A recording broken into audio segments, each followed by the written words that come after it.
Now we discussed a very important topic in trigonometry जो कि बहुत जगह इस्तेमाल होगा later on, differentiation, integration and यहाँ trigonometry में तो यूज होगा, differentiation integration के क्वेश्चंस में भी importantly यूज होता है।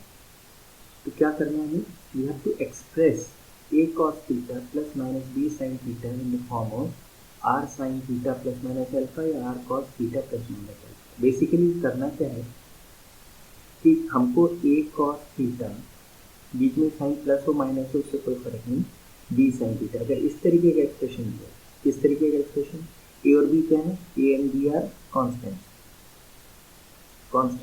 One two half root three minus कुछ भी कांस्टेंट है, a और b कांस्टेंट है। cos थीटा की पावर 1 होनी चाहिए, साइन थीटा की पावर 1 होनी चाहिए और एंगल ये दोनों सेम होने चाहिए। तो इस तरीके से अगर कोई एक्सप्रेशन लिखा है तो उसको हम क्या कर सकते हैं, इस पूरे एक्सप्रेशन को हम साइन के टर्म्स में ला सकते हैं या कॉस के टर्म्स में ला सकते हैं। मतलब यहाँ पे साइन कॉस दोनों दिया है, उसको ख़त्म करके हम एक सिंपल या तो इंटायरली साइन का फंक्शन बना देंगे या कॉस का बना देंगे। और इससे रिलेटेड बहुत सारे क्वेश्चन कॉम्पिटिशन में भी पूछे जाते हैं, इनकी maximum minimum values and so on. लेकिन पहले हम ये पढ़ेंगे कि हम इस एक्सप्रेशन को, इस टाइप के एक्सप्रेशन को कैसे कन्वर्ट कर देंगे इंटायरली साइन में या कोसाइन में। ठीक है, अब जैसे इसका एग्जांपल जैसे लिखा है, अगर आपके पास लिखा है 3 cos theta minus 2 sin theta, तो चेक करिए दोनों का थीटा सेम है, एक cos एक साइन है, बीच में साइन कोई, उससे कोई फर्क नहीं पड़ता, 3 and 2 कॉन्स्टेंट्स हैं और cos थीटा और sin थीटा की पावर 1 है। इंपॉर्टेंट चीज़ इसमें यह है कि ये जो दो एंगल्स हैं वो सेम होने चाहिए। अगर यहाँ पे जैसे कुछ लिखा है 3 cos theta minus 2 sin theta plus π/4, तो यहाँ पे हम ये नहीं लगा पाएंगे। पहले हमको क्या करना पड़ेगा, इसको कन्वर्ट करना पड़ेगा सच दैट हमको इस तरीके का फॉर्म मिले, एक cos थीटा की टर्म मिले और एक sin थीटा की टर्म मिले, उसके साथ जो भी कांस्टेंट है। फॉर एग्जांपल जैसे ये है, तो इसको हम पहले क्या करेंगे, इसको पहले हम ओपन कर देंगे, sin a cos b plus cos a sin b। तो इसको हम कैसे फॉर्म में बनाएंगे, 3 cos थीटा माइनस cos π/4 1/√2 होता है, sin π/4 भी 1/√2 होता है, तो √2 बाहर गया तो क्या बचा, √2 sin theta minus √2 cos theta. अब ये जो cos एक साथ है, इनको एक साथ कर लेंगे, cos थीटा के साथ क्या आएगा, cos थीटा की टर्म्स क्लब कर लेंगे, तो 3 minus √2 cos theta minus √2 sin। अब ये हमारा प्रॉपर फॉर्म है, तो ये हमारे लिए a हो गया, ये हमारे लिए b।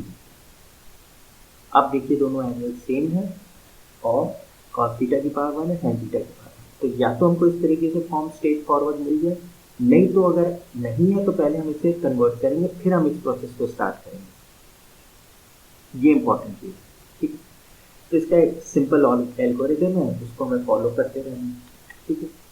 स्टेप 1, जो भी आपको एक्सप्रेशन दिया है cos theta plus minus b sin theta, इसको हमने मान लिया अ फंक्शन ऑफ थीटा, एक फंक्शन है थीटा के टर्म्स में।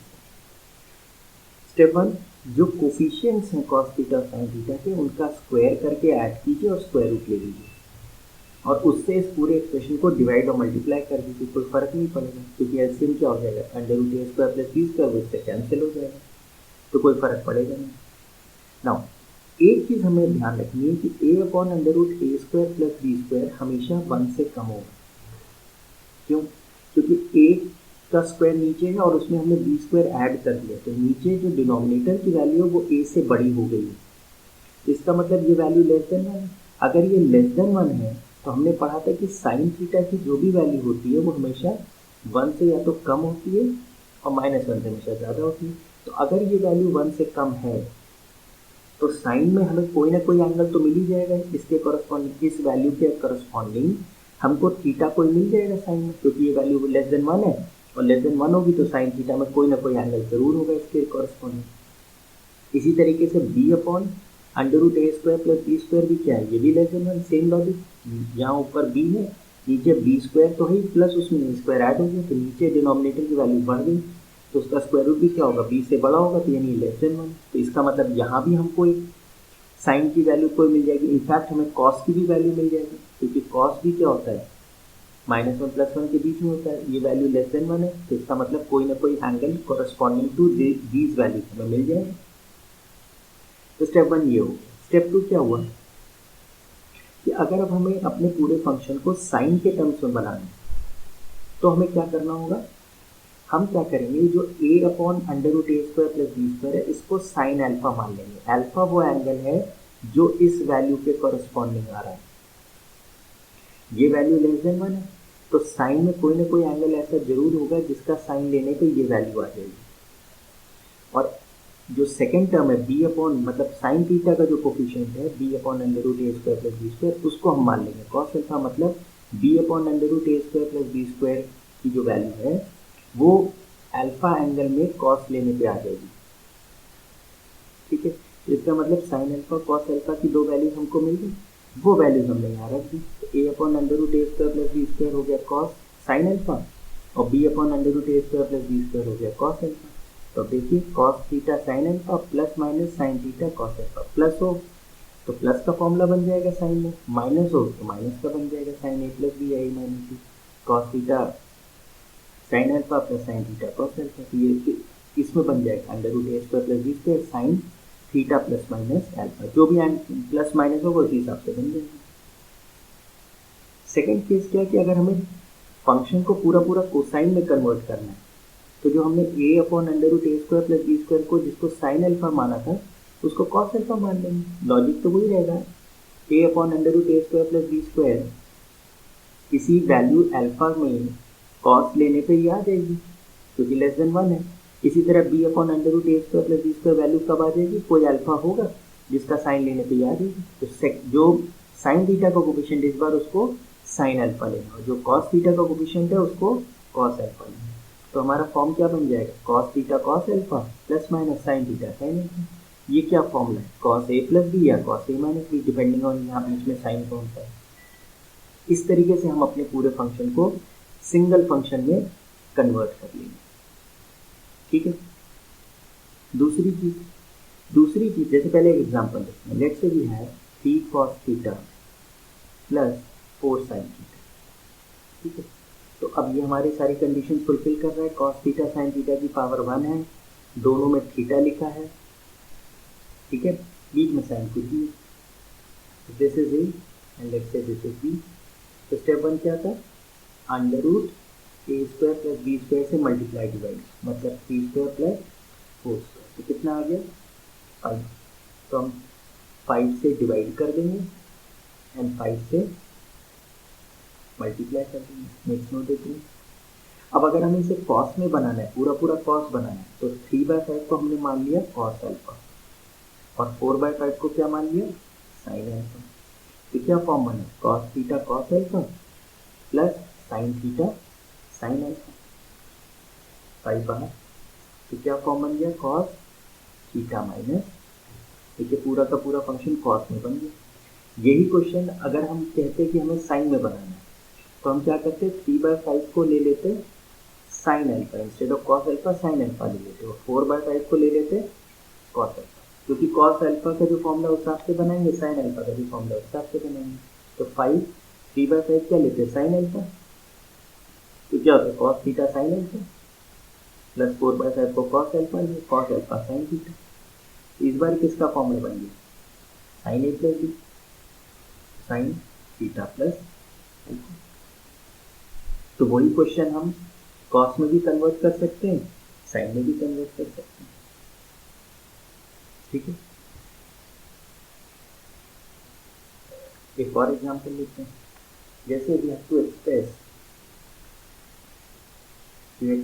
express 3 cos theta minus 4 sin theta in terms of sin and cos। ठीक है, तो cos थीटा की पावर 1 है, sin थीटा की पावर 1 है, दोनों के एंगल सेम है, बीच में कोई भी साइन हो कोई फर्क नहीं पड़ता।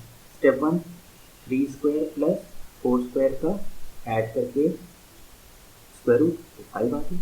इस वैल्यू से पूरे एक्सप्रेशन को डिवाइड करेंगे एंड मल्टीप्लाई करेंगे। नेक्स्ट नोट देखिए, अब अगर आपको इसे कॉस में पूरा कन्वर्ट करना है तो 3/5 को साइन अल्फा लीजिए, कॉस अल्फा हो जाएगा 4/5। चेक करिए 3/5 4/5 दोनों वैल्यूज लेस देन 1 है, तो कोई ना कोई एंगल आपको जरूर साइन और कॉस में मिल जाएगा जो ये वैल्यू दे देगा। तो क्या एक्सप्रेशन बन गया, कॉस थीटा, इनफैक्ट उल्टा ले लिया हमने, अगर हमें कॉस बनाना है तो इसको क्या लेना पड़ेगा, कॉस अल्फा, और इसको क्या लेना पड़ेगा, साइन। तो cos theta cos alpha minus sine theta sine alpha बन गया। This can be written as cos theta plus alpha. ठीक है, अगर हमें इसे पूरा साइन बनाना होता, ये हमने क्या बनाया, तो साइन बनाया। अगर हमें पूरा साइन बनाना होता तो हम 3/5 को क्या ले लेते, साइन अल्फा, और 4/5 को क्या ले लेते, कॉस अल्फा। तो 5 टाइम्स 3/5 की जगह लिखते साइन अल्फा, यानी cos theta sine alpha minus sine theta cos alpha. ये हमारा क्या फॉर्मूला बन जाता है, 5 साइन अल्फा माइनस। अच्छा, एक चीज़ और हमें ध्यान रखनी है कि अल्फा हम क्या रखते हैं। अब यहाँ साइन अल्फा की वैल्यू 4/5 है, कॉस अल्फा की वैल्यू 3/5 है, तो हम बेसिकली करते क्या हैं, दोनों को कंबाइन कर देते हैं।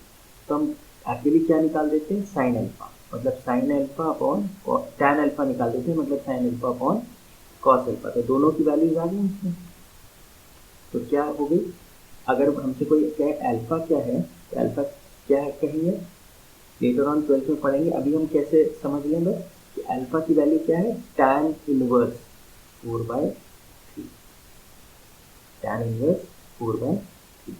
यहाँ पे अगर मुझे अल्फा बताना होता तो मैं क्या लिखता, टैन अल्फा की वैल्यू क्या आती, sine alpha upon cos alpha, मतलब 3/4। तो अल्फा कितना लिखते हैं, टैन इनवर्स 3/, मतलब फॉर्मूला ये बन गया जिसमें अल्फा की वैल्यू ये है, यहाँ पे फॉर्मूला ये बन गया और अल्फा की वैल्यू ये।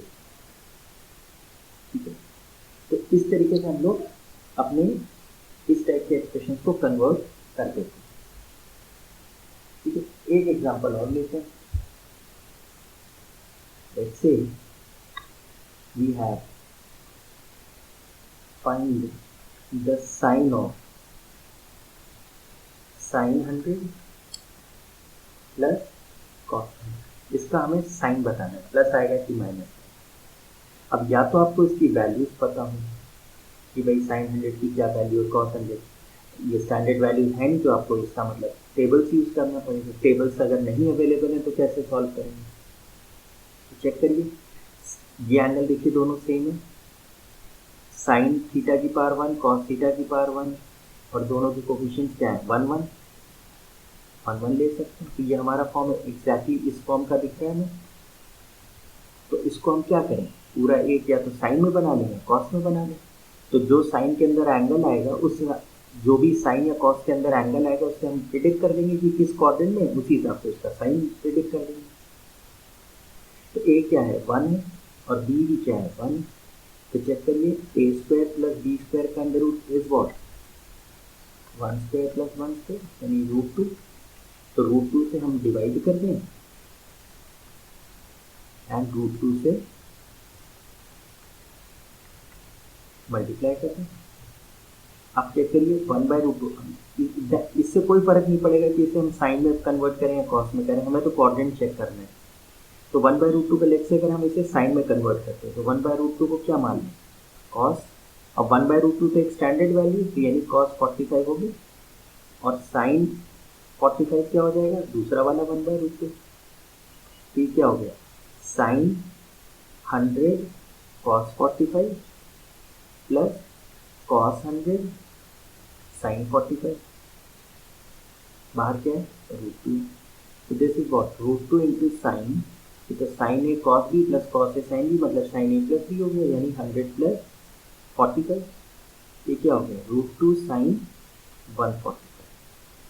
अब चेक करिए 145 डिग्री किस क्वाड्रेंट में आएगा, सेकेंड में आएगा 145 डिग्री, और साइन जो है ये वैल्यू क्या है, 145 डिग्री साइन में क्या आएगी, पॉजिटिव आएगी। तो √2 वैसे ही पॉजिटिव है, यानी ये ओवरऑल वैल्यू क्या है, पॉजिटिव है। यानी ये जो हमारा एक्सप्रेशन है ये वाला, इसी को तो सॉल्व करके हम यहाँ तक आए हैं। तो जब इसका वैल्यू पॉजिटिव है, इसका मतलब इसकी वैल्यू क्या है, पॉजिटिव है। तो what is the sine of this expression, positive sine. तो ये जो कॉन्सेप्ट है इससे हम इस टाइप के क्वेश्चन भी सॉल्व कर सकते हैं जिसमें हमको एक्सप्रेशन का साइन प्रिडिक्ट करना है। ठीक है।